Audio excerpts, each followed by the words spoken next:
Indian medical association ఆధ్వర్యంలో ప్రజలకు వైద్య సేవలు అందించడం అభినందనీయమని ప్రభుత్వ బాల శ్రీనివాస్ కొనియాడారు.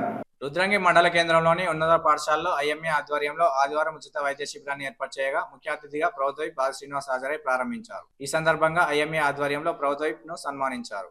ఈ కార్యక్రమంలో రాజన్న సిరిసిల్ల జిల్లా ఐఎంఏ డాక్టర్ల బృందం president doctor S Srinivas, vice president doctor Chikoti Santosh Kumar, secretary doctor Abhinay, women wing president doctor Leela Sirisha, doctor Shobharani Tirupati, doctor Anitha, doctor R Praveen, doctor Anant, IMA PRO Bhaskar, ఇతర వైద్య సిబ్బంది పాల్గొన్నారు. ఇటీవల జరిగినటువంటి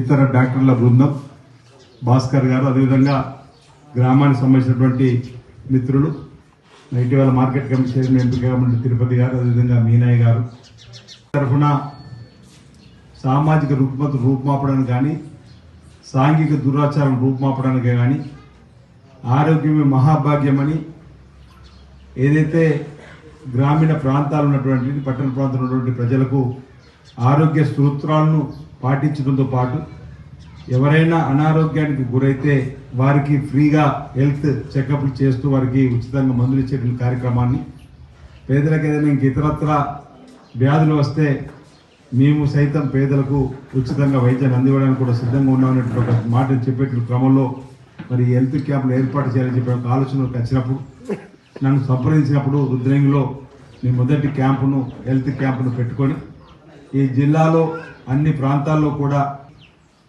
మంచి డాక్టర్ దగ్గరికి వెళ్ళినప్పుడు వాళ్ళు చెప్పిందే విని వారి తప్పని పరిస్థితులలో 5 రోజులు వాడంటే 5 రోజులు వాడాలి. మనం ఏం చేస్తున్నాం, గ్రామాలలో కరీంనగర్కో, కోట్లకు, వేనాడకో, సిరిసిల్లకు, రుద్రేంగులు సగం కొట్ల కొత్తలు సగం వేనాడు దిక్కొస్తారు. ఇక్కడ ఎక్కువ మంది కొట్ల వైపు పోయేటువంటి ఆలోచన, జయించాలప్పుడు పోయేటువంటి ఆలోచన. డాక్టర్ దగ్గరికి పోయినప్పుడు మీరందరూ కూడా ఆయా డాక్టర్ ఆశించినటువంటి గోళీల ప్రిస్క్రిప్షన్ పెట్టుకొని 3 నెలల తర్వాత మళ్ళీ అలాంటి నొప్పి వస్తే మళ్ళీ అదే గోలు పోయి వాడుతున్నారు. అట్లా దానివల్ల కూడా చాలా ఇబ్బందులు తలెత్తుంది. కాబట్టి ఎప్పటికప్పుడు ఎప్పుడైతే అనారోగ్యం ఉందో సంబంధిత డాక్టర్ దగ్గరికి అయినప్పుడు వాళ్ళు వాడవని 5 రోజులు వాడాలి, 10 రోజులకు వాడాలి, తర్వాత 15 రోజుల తప్పనిసరిగా వెళ్ళి చెకప్ చేసుకుని వాళ్ళు వాడవంటేనే ఆ గోళీలు మళ్ళీ వాడాలి, లేదంటే ఆ డోసులు తక్కువ వేసేస్తారు. అవి వాడాల్సినటువంటి సందర్భం మనకి